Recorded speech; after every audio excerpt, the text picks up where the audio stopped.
Okay, hey guys, welcome to Monteverde Vibes. This is our episode number 43. We have a guest, to my friends Odessa and Scott. Hello. Hello. Hi, how's it going?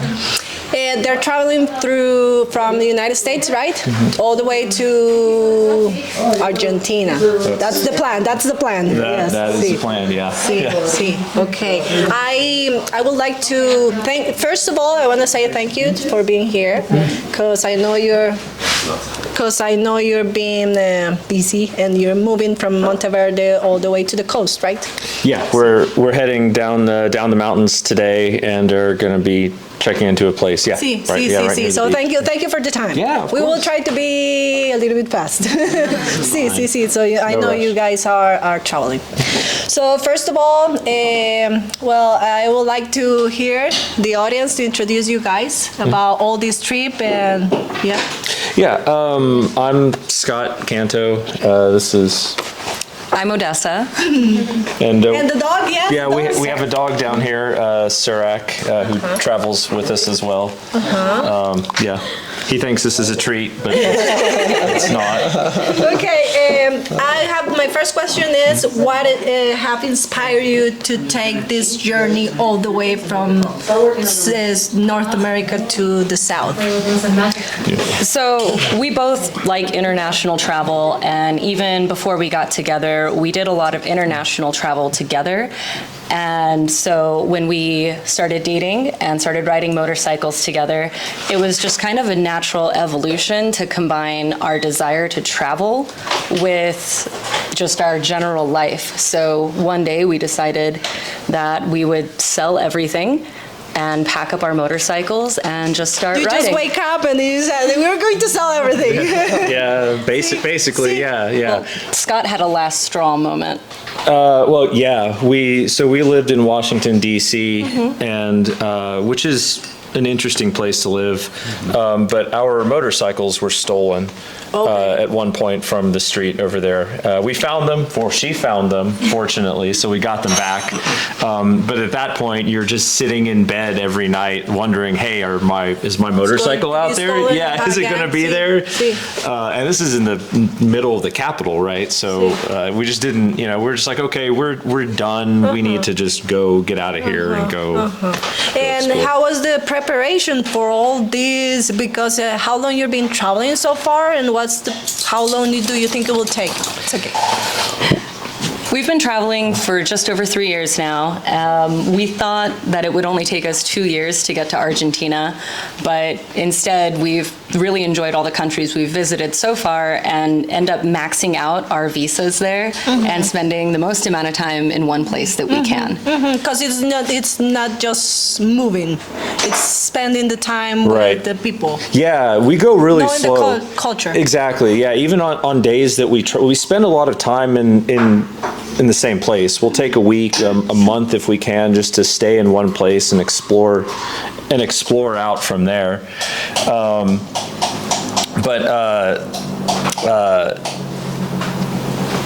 Basically, I'm sorry. We travel about 100 kilometers a day, 150 kilometers a day when we move. Yeah, so we go really slow. We like the back roads. We like to explore just the tiny places, and that usually takes a longer time. What's the point of traveling if you're just going to go really quickly and blow through everything? Exactly. Especially that so many kilometers. My bad. I didn't present my friend Tim. Tim, hello. Hello. So my name's Tim. I'm actually friends with Scott and Odessa, and we've been friends since we were just talking about this since like summer-ish of 2021. They were in Mexico and had a breakdown, and I was curious about what was going on this breakdown, so I started DMing Odessa, and that's how this all started. So, and they spent time at my house in Arizona, and you also ride motorcycles. See, I ride a lot of motorcycles. See, so. Did you ever ride a motorcycle like this long? No. I don't think I'm geared for that. So, I mean, there's a lot of challenges to what you guys do. So, and that's probably a little bit of what we're going to talk about. Yes.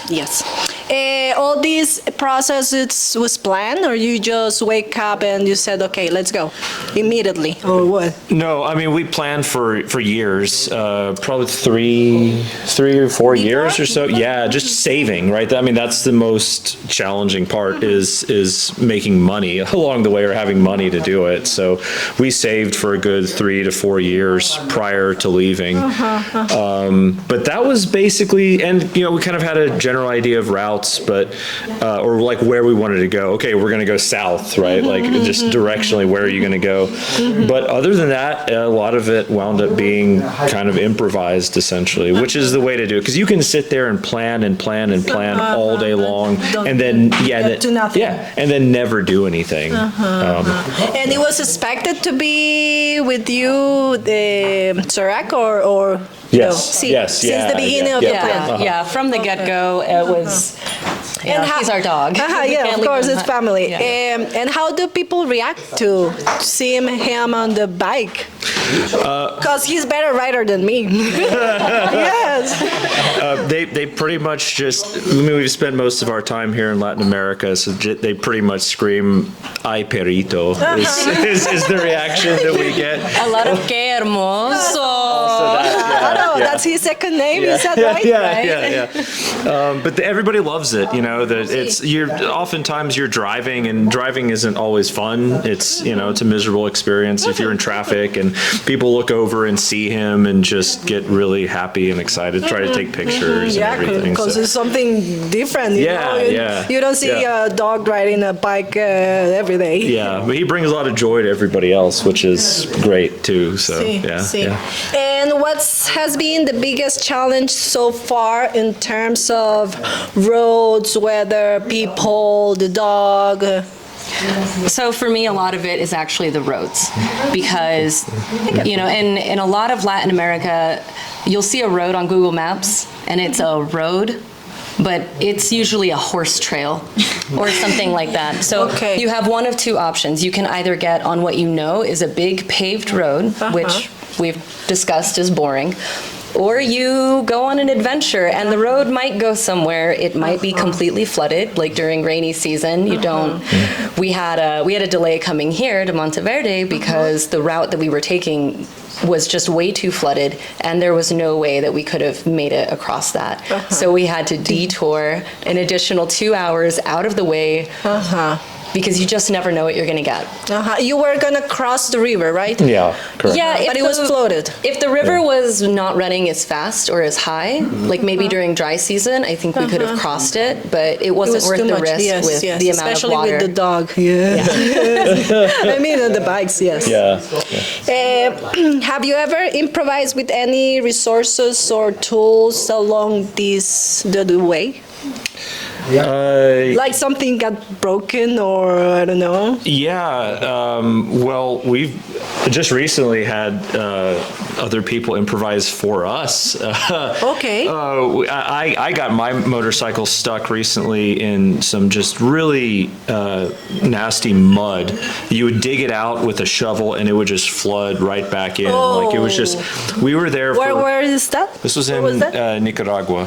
Okay. And on one of those horse trails that was allegedly a road. There were You no want to be cars. adventurous. yeah, people would come by on their horses, look at us, and just shake their heads and say, "Oh, you should have gone this way over here where there was no." And it's like, yes. There is a paved road. It's 2 kilometers. Yeah, exactly. Yeah, but How did you deal with that? well, so I learned the lesson that day. Some very kind people who lived around the area came, found a big log, around, I don't know, 15 centimeters, I guess, in diameter, and just took rocks and started shoving them under my front wheel, and took this big log and just used it as a big hammer to just wedge the rocks like underneath my front wheel, which lifted the front wheel up and They were out. slowly lifting the bike the by mud- shoving rocks the mud is from sticky. underneath the mud. Yeah. So I have no credit for that idea, but I learned a very like valuable technique for unsticking myself, you know, and it worked great. And this guy just looked like a wizard with this big, just like staff, just lifting my bike out of the mud. So well, I would think like parts in general, like where you guys are at, and when you need parts and you have breakdowns, that's got to be difficult. Yeah, parts big and small are really hard to source, right? So whether it's replacement parts for something as simple as our headsets, because we have communication systems so we can talk to each other in our helmets, or if it's big parts for the bike, right? So Tim and I met because I had my stator burn out on the bike I had at the time, and it's an old bike from Austria. There's no replacement parts in the middle of Mexico. Oh. I checked eBay, I checked trying to get bikes shipped from the US or China or anywhere, and it turns out that the time it would take for me to get the part would cost me more money than I really had on hand, right? So we can only be in any one country for a certain period of time. If the part's going to take 3 months to get to Mexico, my visa expires in 2 months. That's a problem. So I talked to the guys at the motorcycle shop, and somebody had a cousin who had a friend who was traveling here to Mexico? No, who he worked on bikes too, and he was like, you know what? I bet I could just clean this part up. It was my stator, which is just a long coil of electromagnetic wire.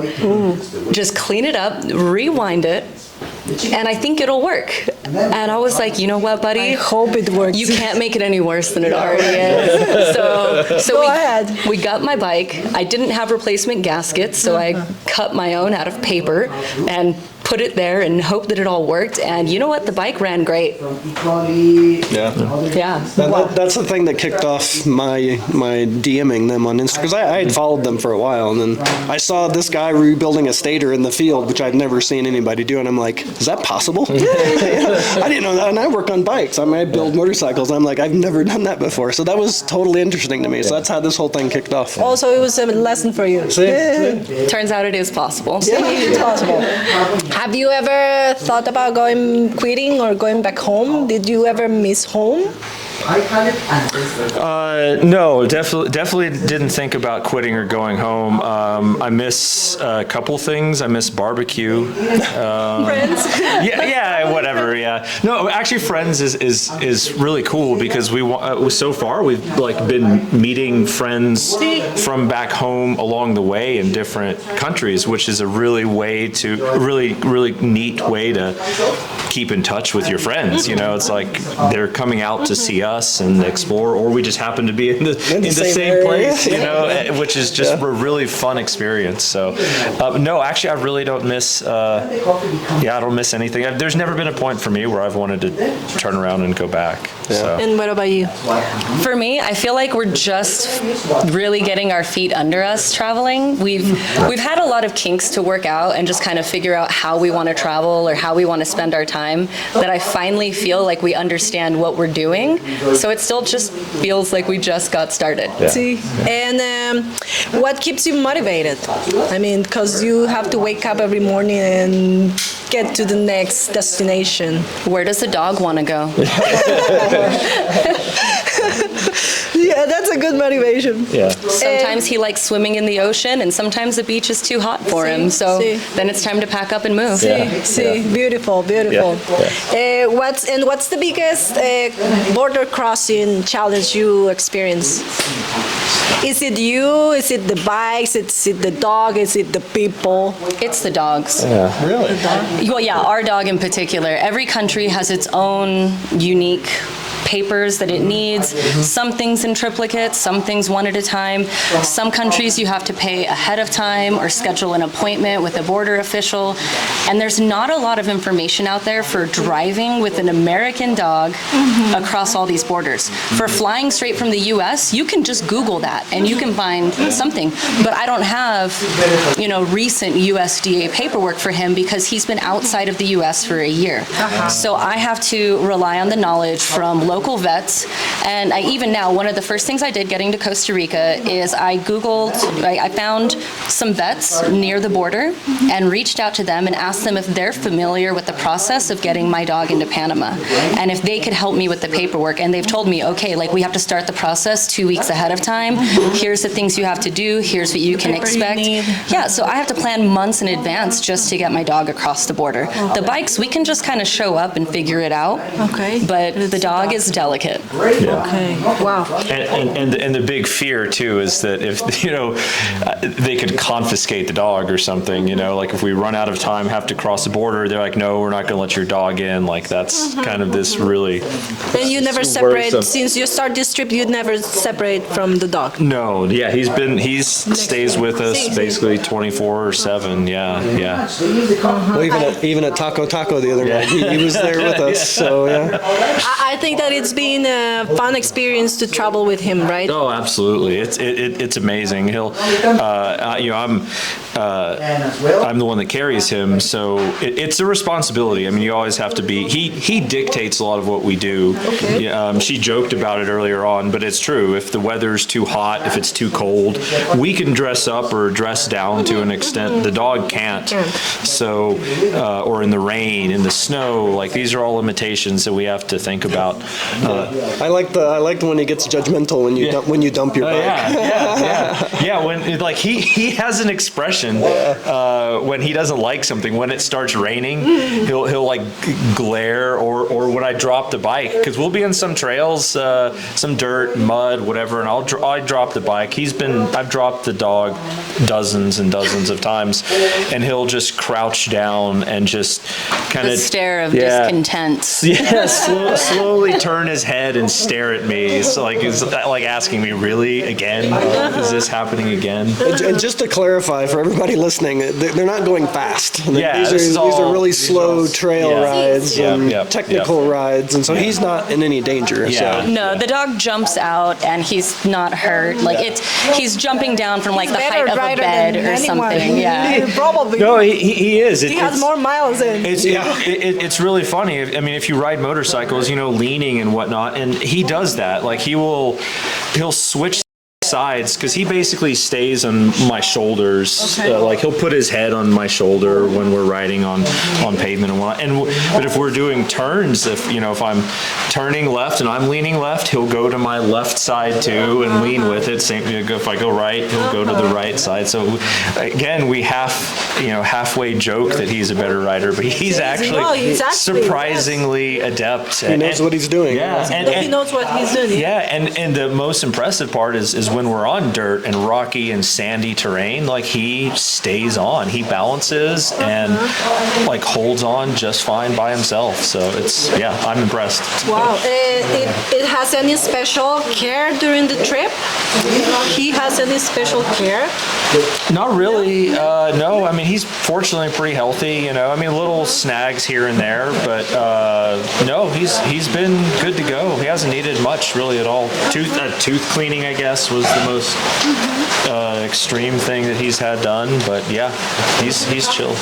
And I think one of the things you guys have to do often though is cart around all the dog food, which isn't light. Oh, that's the only care. Isn't light. And the treats. Exactly. Yeah, plus the treats. But yeah, we'll start off with a 4-kilo bag of dog food, which is huge and heavy too. Which sucks when we're starting off with. But if eventually he'll eat it down and it's nice. But yeah, it's just an ongoing cycle. Yeah. Has he ever reached in a special way to a place or react to a place or person? Well, He seems so chill. Yeah. But he ever reacted? So he loves playing with coconuts on the beach. That is one of his favorite things. He just plays soccer by himself with the coconuts. It's one of his favorite things. And he really loves when he sees old friends. Like when we run into Tim, Surak remembers his old friends. And he gets really happy and really excited because in his dog brain, he thought he sees different people every day. So finds a familiar face. Yeah, he loves it. He gets really excited when we do get to meet up with old friends. Yeah. Okay, about your trips, what is the strangest thing that you experienced throughout your trip so far? So Mexico is one of my favorite countries to visit, and it has its own unique charm. And one of those things I've noticed, they don't really have a lot of toilet seats. What? No toilet seats. So all the other countries in Latin America, they have toilet seats. And it doesn't matter if it's a nice hotel or a gas station or a bar. Sometimes there's just no toilet seats. What do they do with the toilets? You just hover. Like the toilet is there, but the seat is not. Yeah, it became this weird thing that we had to start checking for whenever we were booking a hotel or Airbnb. It could be Do you have a toilet seat? yeah, do you have a toilet seat? We would look for pictures of the toilets, because again, it could be a nice place, fancy, but for some reason they just decided, no, we don't need the toilet seat, it's fine, you know. So like, they no. buy the toilet and they just remove the seats? It turns out the seats are sold separately. I had to look into this and I had to ask a lot of locals because I was really confused. I thought at first, you know, like the first time I saw it, it was like a gas station public bathroom, and so I was like, oh, okay, you know, people probably trash the toilets, so at this point they're like, you can't have nice things. But then it happened in the hotel, and then one time we were at a bar, we're having drinks, and I go to the ladies' room, and outside the door, there's a couple of toilet seats hanging, like on nails. And you grab your toilet seat and you take it with you into the stall. And then you put it back? Yes, you take it with you into the stall. You use the toilet seat, you pick the toilet seat back up, and you hang it on the wall, and then you wash your hands. Probably that's for tourists, right? No, we travel in small towns. This is for locals. This is just... Oh, Yeah. So don't forget your toilet seat on your way whenever in. you travel to Mexico. But They ask why. we don't know. Well, that's one of the mysteries. That's the mystery. Yeah, It's just like, leave it there. we ask ourselves this all the time, like why? Why? Because it's a deliberate action. Well, no. Well, the toilet seats are sold separately. That's so if you right, go to yeah, the store yeah. and you're building a house or something, you buy the toilet. But if you want the toilet seat, you have to like buy that. the toilet seat. So you have to ask them at the hardware store, like, okay, like I want this toilet. What toilet seat fits this? And hope they have it in stock, I guess. But to be fair, they're cheap, right? It's not like it's a luxury. not affordable. It's not a luxury item. It's a toilet seat. So why they choose not to do that, I don't. Maybe it is a luxury item. Maybe it is. Yeah. Maybe it is. Yeah. Yeah. So, well, I can tell you in Vallarta we have toilet seats. Yes. So and to be fair, I mean, most places did, right? Most places did. But yeah, it was not uncommon to. But it's something to look out for. Yeah. We want to trip around Mexico. We need to carry our own toilet seat. Yeah, exactly. Yes. No, so seriously, if you go to Mexico good thing and you... using the motorcycle. Right? We'll just bring our own. Like that one that has like soft. Oh, yeah. That's luxury. That's luxurious. Yeah.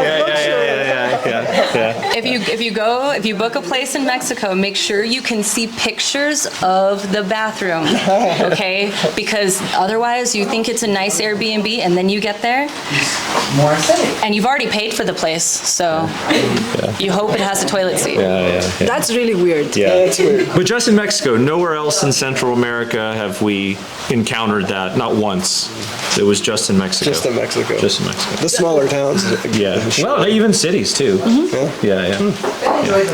Cultural, probably a cultural thing. Yeah, exactly. Yeah. Strange. Okay, and what's been your favorite country so far? You're coming from the United States all the way to Costa Rica so far. So what's your favorite country?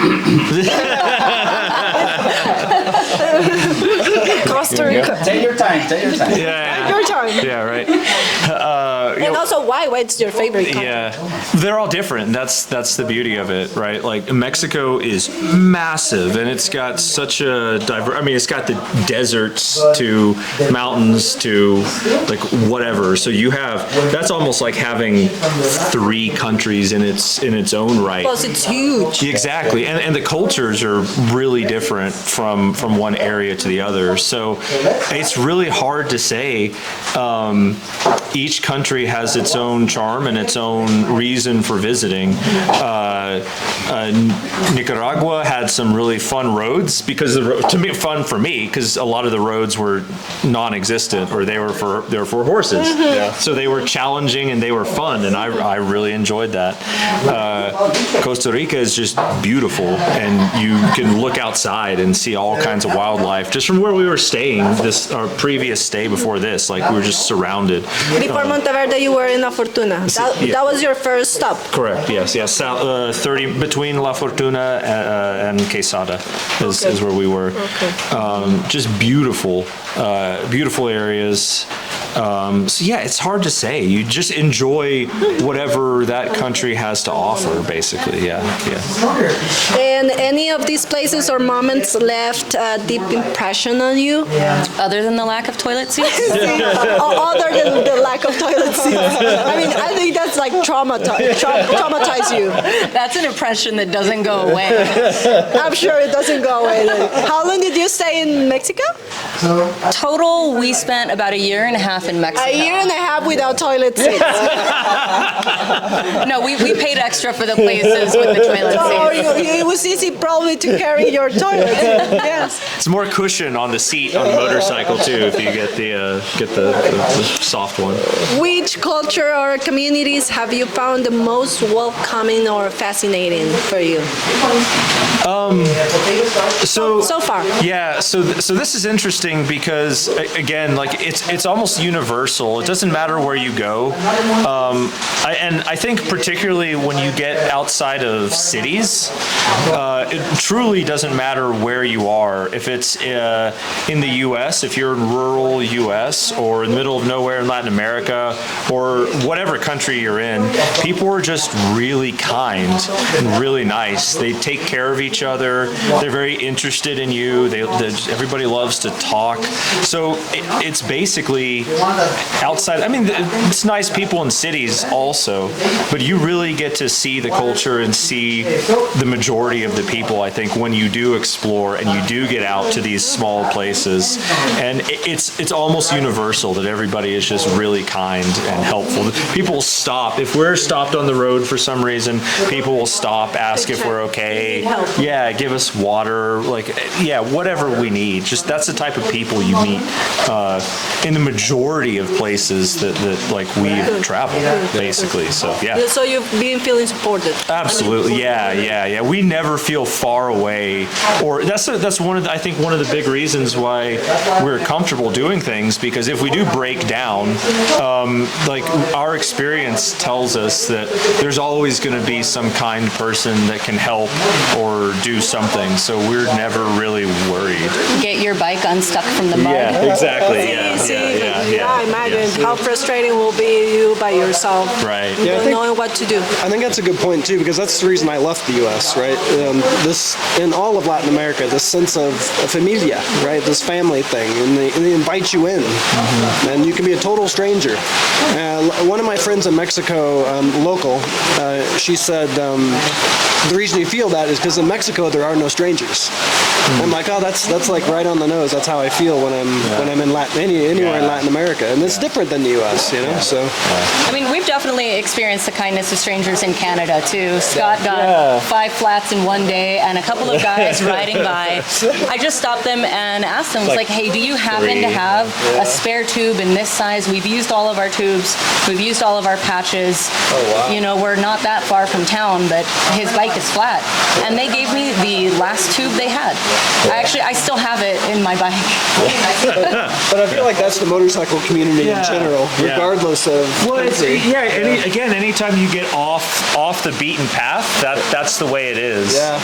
I've got towed out in the U.S. From some mud by people on the side-by-side, you know. It's just people are kind and people want to help you if you're in need of help. So, Could you share a memorable or funny story besides the toilets you have experience on the road? do you? No, what do you got? So I had an interesting experience. We did a which one? Yeah, we did a ride. That was when I was where I got the bones from on my bike. We did a motorcycle rally in the U.S. So I was out riding with somebody else. It was just us. She was actually looking after the dog, so I could ride without the dog and just kind of not have to worry about him. But the person I was riding with got hurt on the ride, and we were in the middle of nowhere. So I wound up having to leapfrog both bikes. So I was riding, I would ride one bike forward a little bit, come back at the other bike, ride the other. For how many kilometers or miles? Oh, it wasn't very far, but the terrain was really rough terrain. So it was very slow, very slow going. But I got to the point where I was just exhausted, had run out of water, and I was climbing up a hill, or trying to climb up a hill, but I lost traction and slid backwards. And we were going around a mountain, and so the bike tipped over and tipped down the mountain. Okay. And I fell with it. So I'm on the ground, and my bike is tipped over on top of me, like above me too. So I'm lower than the bike is, and it's pinning my leg. So I'm just laying there, and I start moving my leg to pull it out. And as I do that, this bike starts flipping, like over me. And I just, in a quick moment, I just ducked in as close as I could to the bike, and the bike just completely flipped over my body. Unfortunately, it didn't touch me at all, and landed perfectly behind me. And the bike was fine, and I was fine. But at that point, I had to call it. Okay, we just need to leave the bikes here. We just need to walk out, find some help, because we didn't have service, so we couldn't contact anybody. And we did. And again, somebody helped us. We walked up a little bit, and somebody saw us, came, asked if we needed help, and took us in his side-by-side to get service. But that was an interesting experience, and taught me a few lessons there. So, yeah. I had to send a rescue truck after them. Yeah. Oh, wow. Yeah. So back at the motorcycle event, by the time the sun went down, I hadn't heard from him. And so I started thinking something was wrong. You felt it. You felt it. Yeah. And so I started asking around, because we were all at tents and everybody had been drinking. So I have to find somebody who's sober and somebody who has a truck and is willing to go rescue him and his friends. And then hopefully get them back tomorrow to get their bikes. Yeah, and we did, and we went back the next day, and it was actually not hard because we were rested and had water and food and everything. So yeah, but we still had to get a couple other people out there to help clear logs out of the way and push the bike up from where it was, because it was in the middle of the trees in the woods at that point. So we had to get it out. But yeah. And what about you, Odessa? What's your most memorable? Wow, that's Or could be funny also. So many memories. I'm sure you have so many. Hard to pick. so many really neat things. So at this rally that we were at, the same one where he had this fun adventure, a guy pulled up on a really nice KTM 690, and it had my name on the side of it. What? This was your old 690? Odessa, I love you. No way. Yes, this was Odessa, my I love old. you. It was my old 690, the one that the your old stator I bike. had replaced on. So unfortunately, that bike got totaled. And so it got sold at auction by insurance. And the guy who bought it reached reached out to me on Instagram. It's like your Instagram handle, because I had custom graphics on the bike. And so he pulled up to the rally. How do you feel in that moment? I want my bike back. You missed the 690. See? Yeah, I missed that bike. That was a great bike. So it's really nice to see that it's running again, that it's in good hands. It has a safe You're home. taking care. A forever home. Hopefully. Yeah. Or at least until it gets totaled again. Yeah. Right? I mean, there are adventure bikes, so. And what's a typical day on the road? How does it look? That honestly really depends on where we are, because we have to adapt to honestly the cultures around us. Mexico is really interesting because a lot of places, like everything is shifted really late there, so nobody gets up till late. You can't get food oftentimes till later on in the day, so we kind of have to adjust accordingly. Yeah, exactly. Yeah. A lot of restaurants don't open until like 8 p.m. So you can't go anywhere for dinner at 5. Nothing's open. Yeah. You gotta wait. Yeah, exactly. But yeah, I mean, generally we wake up, I have to have my coffee. That's a must for me. And then just go explore for a few hours on the bikes. We're slow going again, we don't rush anything. We'll ride for a day of riding for us will be anywhere between 3 and 7 hours approximately.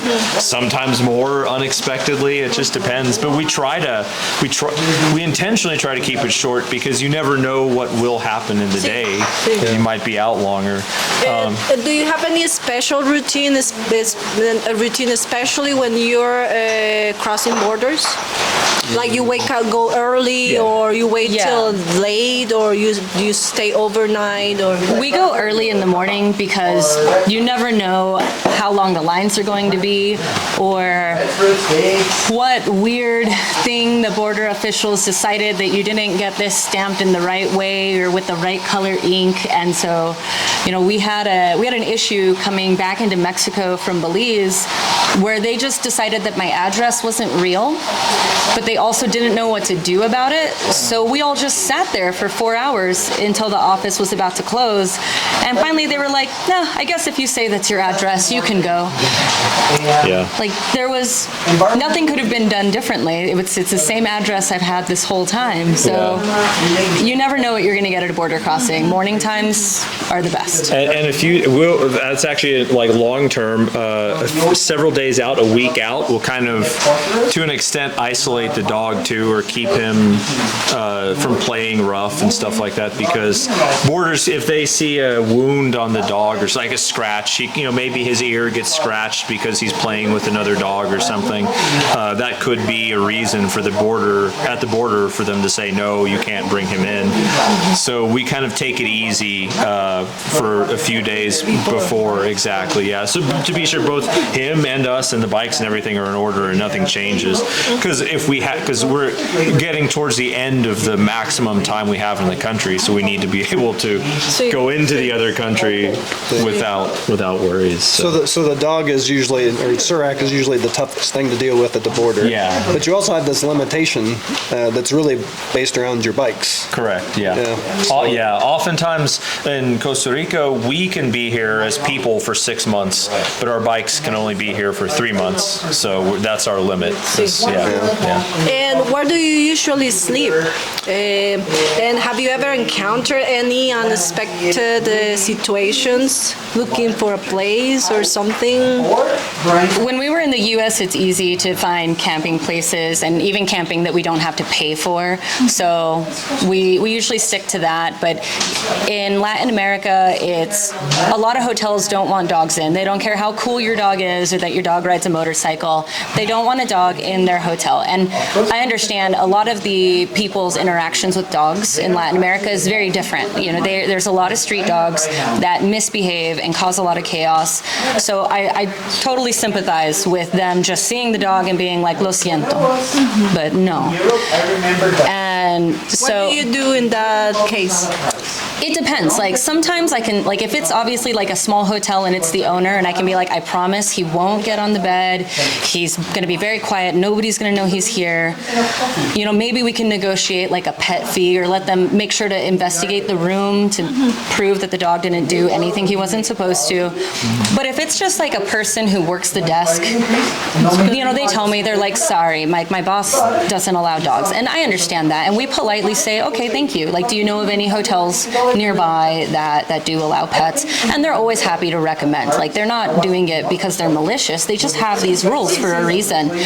So we never argue with them. We never, you know, we're never rude to them for just doing their jobs. So Airbnb is nicer here, even though it can be more expensive, because you can filter out based on who will allow a pet. Or even a lot of times we found in Mexico, even if they say no pets, I can send them a message ahead of time and be like, you know, the dog doesn't get on the bed, he doesn't bother other animals.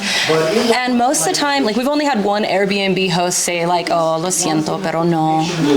So it's usually pretty easy to figure out with Airbnb. The hotels, a lot of them here, they don't have websites, or at least in Mexico, Nicaragua, Honduras, where there's not as much tourism, the hotels don't have websites. They don't have a Google page. They don't have anything like that. So you just show up? Yeah. So you guys clearly travel with camping gear, though, right? So of all your like overnight stays, how like percentage-wise, what is camping versus Airbnb hotels? In the U.S., we camped all the time, or quite frequently. Here, not so much, because honestly, it's expensive to camp. Yeah, and a lot of places will charge $10 US a person to camp, and that winds up being almost the cost of a hotel or something. So $20 to camp or $30 for a hotel and a hot shower. Yeah. Especially in like rainy season now, you know. Yeah. Yeah, we camped a lot in the U.S. At one point, we were in our tent, and Surak started quietly barking. So, you know, trying to alert us of something. And she unzipped the tent, took the flashlight out, and shone it, and saw the eyes of a mountain lion. Yeah. Oh, really? Oh, wow. Yeah. So I got on the motorcycle, started the motorcycle, you know, and just revved the engine, rode around a little bit, just to make noise and scare it away. So luckily that worked. Yeah, it did. Yeah, we were fine. And the bacon, I had bacon actually with me. I had bacon for the morning, you know, which might have been drawing the mountain lion in, but I protected the bacon, and we had bacon the next morning. Yeah. So Odessa just put you on the bike, sacrificed you to go out that's and fine. get rid of the mountain lion. Exactly. I had to protect the dog. You don't like doing like campfires? There's like fire outside? Oh no, we do. Yeah. But this in the U.S. there's a lot of wildfires because it gets really, really dry in the late summer and early fall especially. So you have to be really careful about when you go to bed, making sure the fire is completely out. Yeah. Oh, you can't leave the fire on. Yeah. No, it's illegal to leave the fire when you go to sleep or if you're leaving the campsite because of the campfires. Yeah. Out west, like you're not even allowed to have campfires in some of the camping grounds because it's so dry. Like a tiny spark could just set off a whole brush fire. So How has this journey changed your perspective or way of seeing life? How it changed everything, right? It changes everything. It's both simplified our way of life and also opened it up to so many different cultures and people, like different ways of living that we've experienced, and also simplifying our own way of living where, you know, we own 3 t-shirts and 4 kilos of dog food, and that's pretty much all we need to live. Yeah, that's it. Getting rid of all your stuff is the best because you're like, I don't need this, you know, and then you realize that you don't need half the things that people tell you need. You crash your drone in a mango tree and then you decide, I don't really need a drone. It's fine. Well, it's not like you have an opportunity to accumulate things on the bike anyway. So you're forced to and as lighter as you travel, it's the best. Yes. Exactly. Yeah. And we've got, I mean, we're pretty maxed out as it is. You know, we still have to carry a computer with us. So yeah, it forces us to not just literally have nothing that we can't usually carry with us, like on our back almost. And what will you say to someone who dreams of taking similar journey but hasn't dared to try it?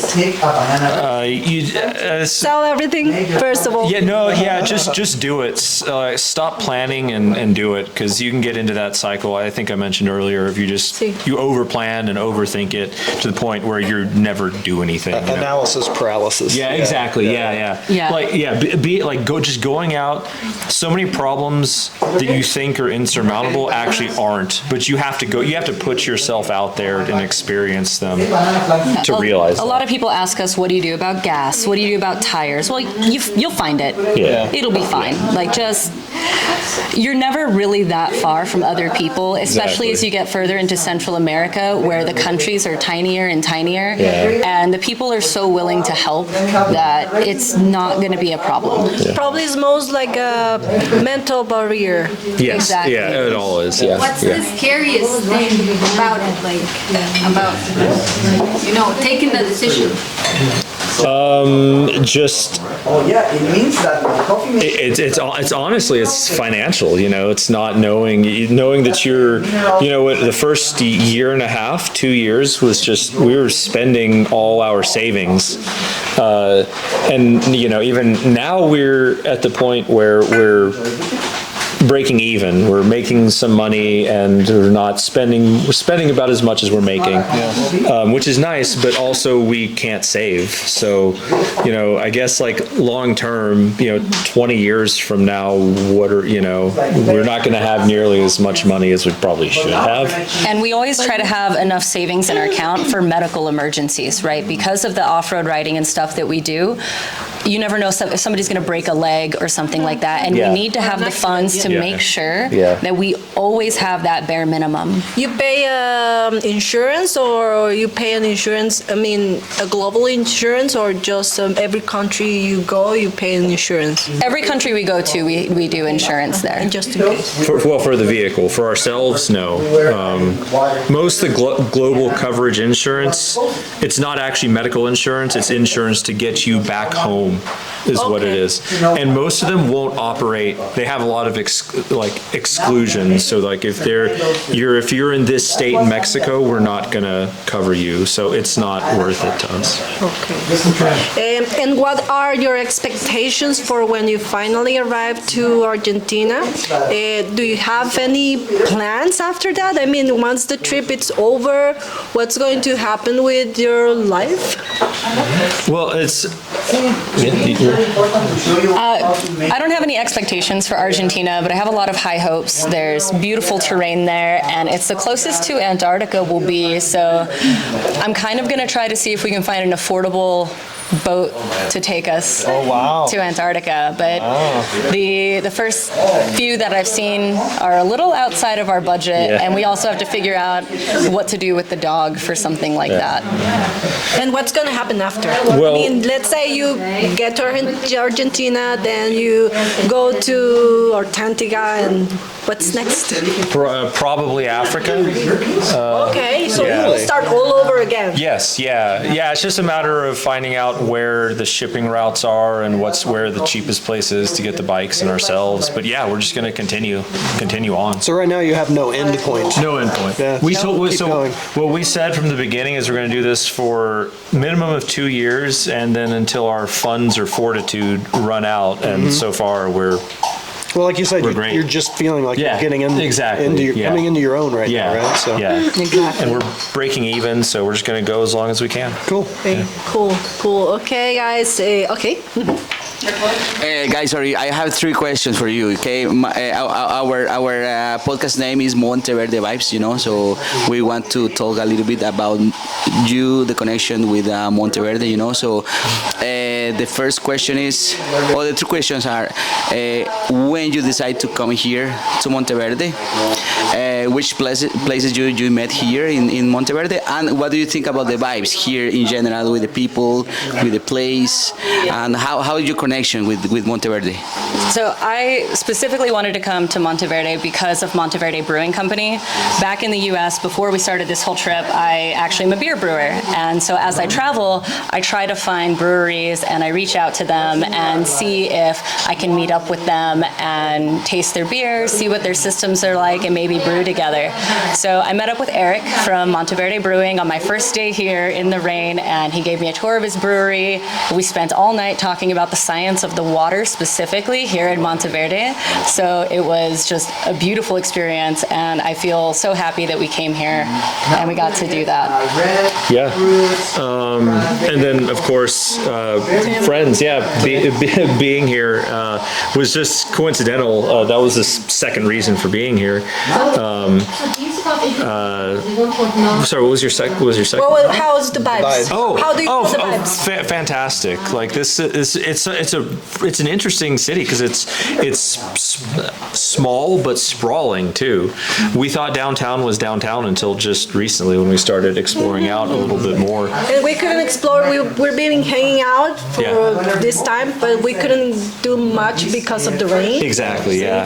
So we tried to find certain places. But we got in a Halloween party. Yeah. We got into Halloween. Halloween, live music.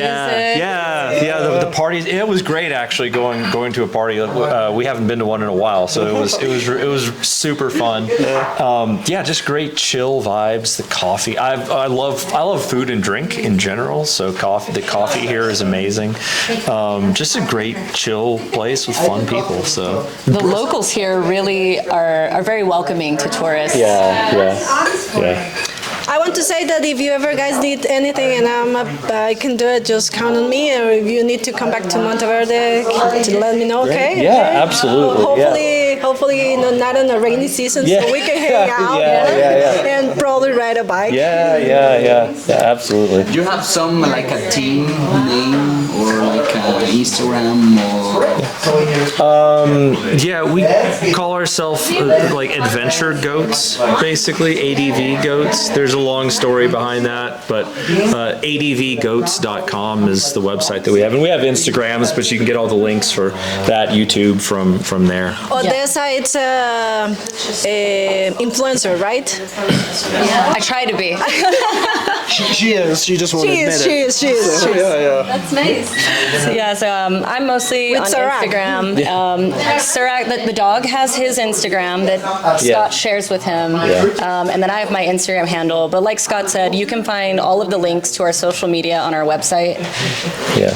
See, well, you guys have any question? More questions? I think in my case it's Okay. Well, from me, I want to say thank you for being here. I know you guys are limited on time because you are traveling, and this is what we're here for. But I appreciate this time to share with you and to share with people and everyone who's listening, because you gotta have guts, to just leave everything behind and start this fun, adventurous trip. And you guys doesn't even know when it's gonna over. Probably will never be over. Will never be over. We hope. See, so you guys are very welcome anytime. Count on us. Awesome. Yes. Yeah. Thank you. Yeah, thank you so much. Yes. thank you to Tim. See, thank you, Tim. Yes. Yeah. See, he's the new. Hey, I'll interview any motorcycle people. Yeah. and thanks to y'all too, because of the generosity, like we've been able to see a lot more of And I wish you could see more, but the rain didn't let us. We'll come back. But please come back. Yeah, absolutely. See, and thank you, Tim. Yeah, and we'll probably see you guys in Colombia. Yeah, exactly. See, because they're going all the way to Colombia. They're going to pass Colombia, and we might meet them there. Yeah. So hopefully, don't choke yourself. Stupid cost. So this is it. Thank you. Okay. Thank you, guys. Oh, Thank yeah. you for everything. Ciao.